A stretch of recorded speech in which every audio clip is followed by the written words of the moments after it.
நேரம் 9 மணி. இலங்கை ஒலிபரப்பு கூட்டுத்தாபனம் செய்திகள்.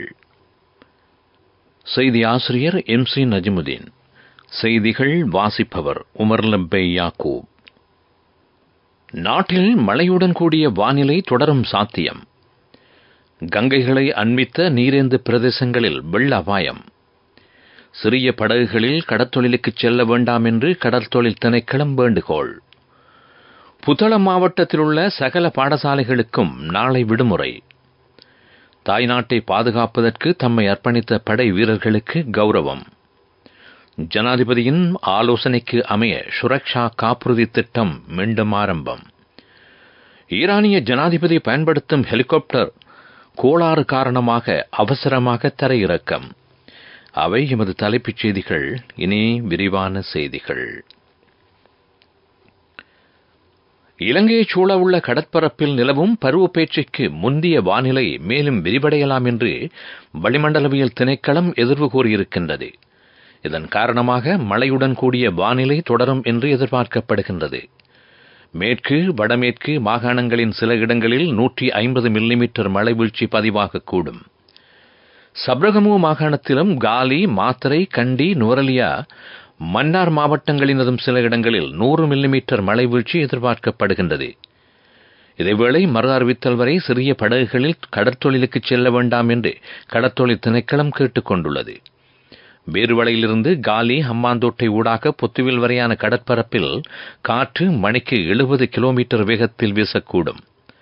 அனர்த்தத்தை எதிர்கொள்வதற்கு தயார் நிலையில் இருப்பதாக அனர்த்த முகாமைத்துவ மத்திய நிலையத்தின் உதவி பணிப்பாளர் ஜானக ஹந்துன்பத்திராஜா தேசிய வானொலிக்கு தெரிவித்தார்.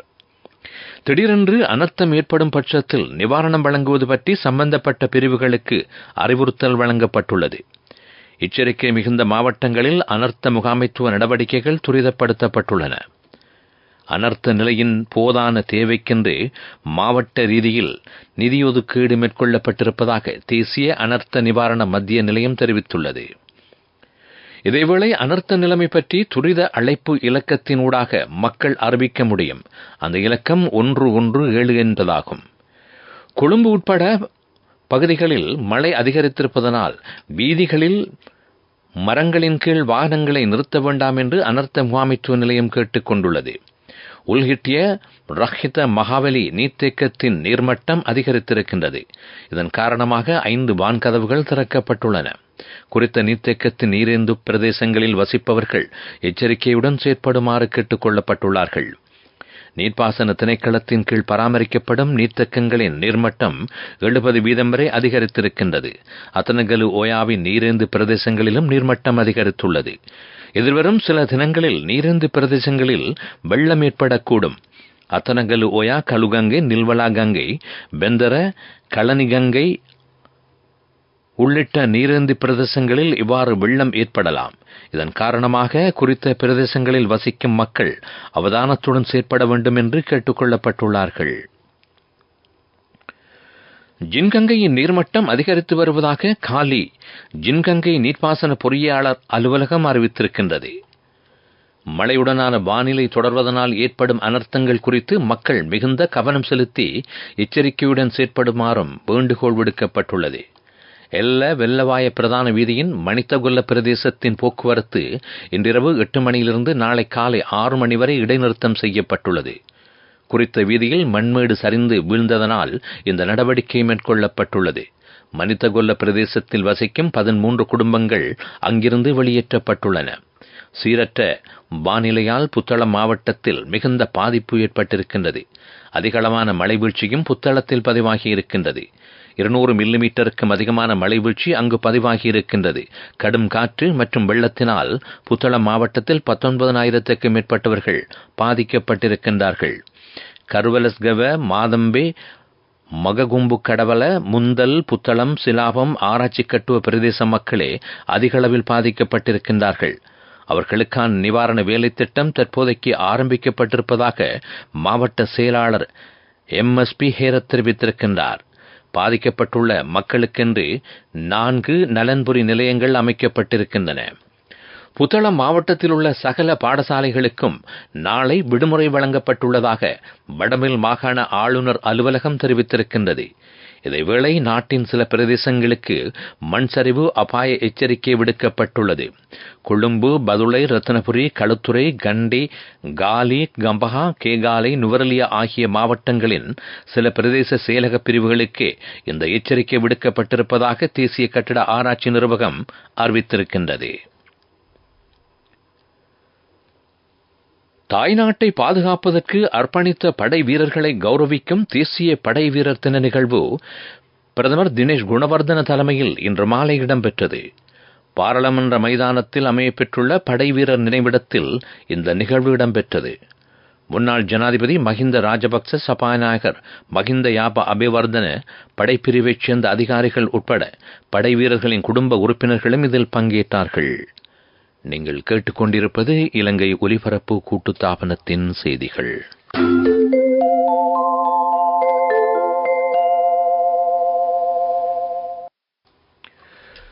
பொருளாதார நெருக்கடி காரணமாக தற்காலிகமாக கைவிடப்பட்ட சுரக்ஷா மாணவர் காப்புறுதியை மீண்டும் ஆரம்பிக்குமாறு ஜனாதிபதி ரணில் விக்ரமசிங்கே ஆலோசனை வழங்கியிருக்கின்றார்.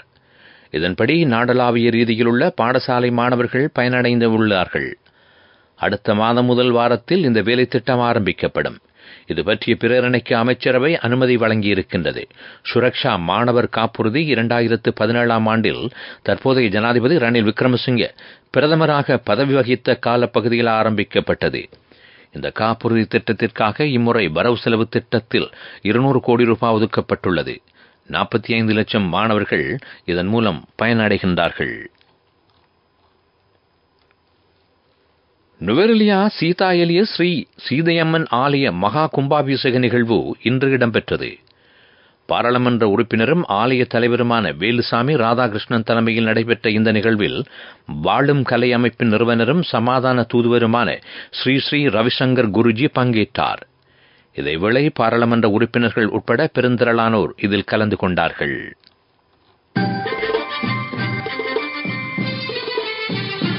பிரதான செய்தி வழங்குவோர் ஒவ்வொரு வீட்டிலும் இருக்க வேண்டிய வீட்டு வைத்தியர் சித்தாலேப.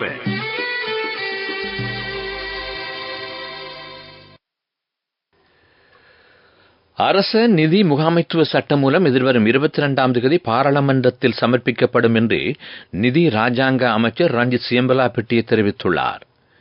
நவீன உலகத்திற்கு பொருத்தமான வகையில் இந்த சட்டம் மூலம் தயாரிக்கப்பட்டுள்ளது.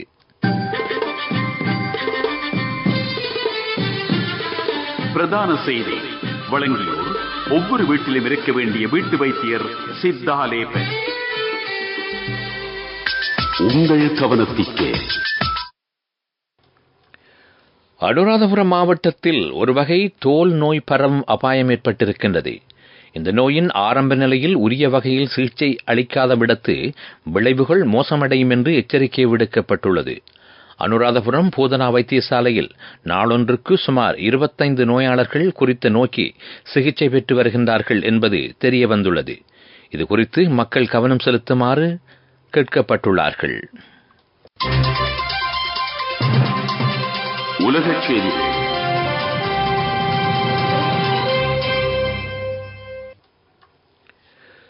இஸ்ரேல் பலஸ்தீனின் ரபா நகர் மீது தாக்குதல் மேற்கொண்டு வருவதனால் சுமார் 8 லட்சம் மக்கள் அங்கிருந்து வெளியேறியிருக்கின்றார்கள்.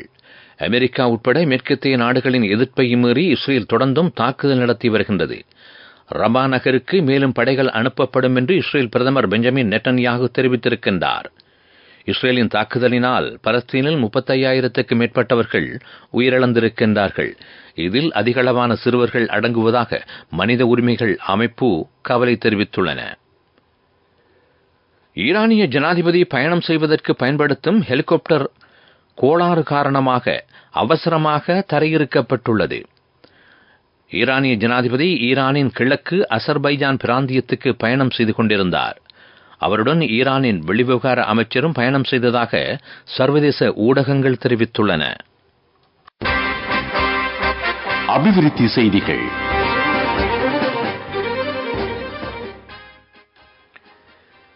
கொத்தட்டுவ புதிய சதுப்பு நில பூங்காவின் அபிவிருத்தி பணிகள் ஆரம்பிக்கப்பட உள்ளன. கொழும்பு மாவட்டத்தில் இனங்காணப்பட்ட சதுப்பு நிலங்களை அபிவிருத்தி செய்யும் வேலை திட்டத்தின் கீழ் இலங்கை காணி அபிவிருத்தி கூட்டுத்தாபனம் இந்த செயற்திட்டத்தை நடைமுறைப்படுத்தும். இதற்காக 18 கோடி ரூபாய் செலவிடப்படும். விளையாட்டுச் செய்திகள்.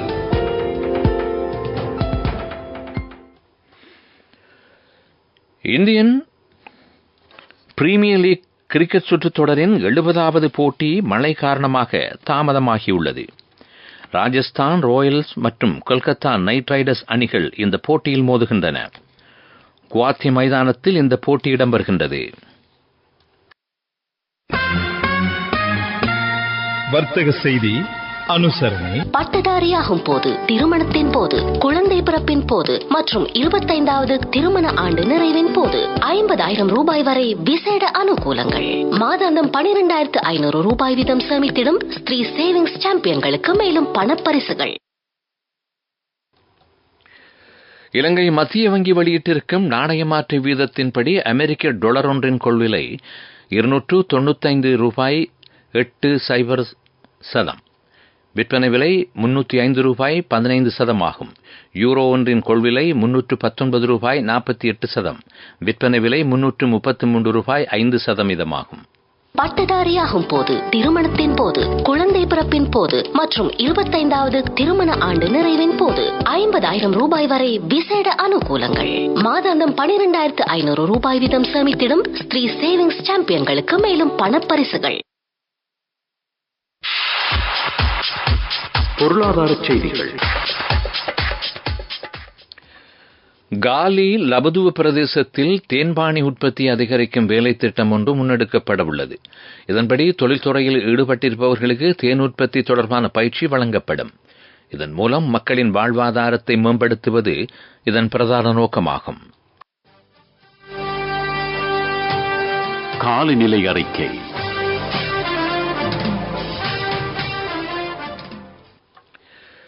இலங்கையைச் சூழவுள்ள கடற்பரப்பில் நிலவும் பருவப்பேச்சுக்கு முந்தைய வானிலை காரணமாக காற்றும் மழையும் தொடர்ந்தும் அதிகரிக்கலாம் என்று வளிமண்டலவியல் திணைக்களம் எதிர்வு கூறியிருக்கின்றது. மேற்கு சபரகமு, மத்திய வடமேற்கு தென் மாகாணங்களிலும் மன்னார் மாவட்டத்திலும் மழையோ இடியுடன் கூடிய மழையோ பெய்யக்கூடும். நாட்டின் ஏனைய பிரதேசங்களிலும் மழை பெய்யக்கூடும். மேற்கு வடமேற்கு சபரகமு மாகாணத்தினதும் காலி, மாத்தறை, கண்டி, நுவரெலியா, மன்னார் மாவட்டங்களினதும் சில இடங்களில் 100 மில்லிமீட்டர் மழை வீழ்ச்சி பதிவாகக்கூடும். தென் மாகாணத்தில் காற்று அவ்வப்போது மணிக்கு 30 முதல் 40 கிலோமீட்டர் வேகத்தில் வீசக்கூடும் என்று திணைக்களம் விடுத்திருக்கும் வானிலை குறிப்பில் தெரிவிக்கப்பட்டுள்ளது. மீண்டும் தலைப்புச் செய்திகள். நாட்டில் மழையுடன் கூடிய வானிலை தொடரும் சாத்தியம். கங்கைகளை அண்மித்த நீரேந்து பிரதேசங்களில் வெள்ள அபாயம். சிறிய படகுகளில் கடற்தொழிலுக்கு செல்ல வேண்டாம் என்று கடற்தொழில் திணைக்களம் வேண்டுகோள். புத்தளம் மாவட்டத்திலுள்ள சகல பாடசாலைகளுக்கும் நாளை விடுமுறை. தாய்நாட்டை பாதுகாப்பதற்கு அர்ப்பணித்த படை வீரர்களுக்கு கௌரவம். ஜனாதிபதியின் ஆலோசனைக்கு அமைய சுரக்ஷா காப்புறுதி திட்டம் மீண்டும் ஆரம்பம். ஈரானிய ஜனாதிபதி பயன்படுத்தும் ஹெலிகாப்டர் ஒன்று கோளாறு காரணமாக அவசரமாக தரையிறக்கம். இத்துடன் இலங்கை ஒலிபரப்பு கூட்டுத்தாபனத்தின் இந்த செய்தி அறிக்கை முடிவடைகின்றது. எமது செய்திகளை www.newslbc.lk என்ற இணையதளத்தில் பார்வையிடலாம். செய்தி அறிக்கைகளை SLBC நியூஸ் என்ற யூடியூப் வலைத்தளத்தில் செவிமடுக்கலாம். எமது அடுத்த பிரதான செய்தி அறிக்கையை நாளை காலை 6 மணிக்கு எதிர்பாருங்கள்.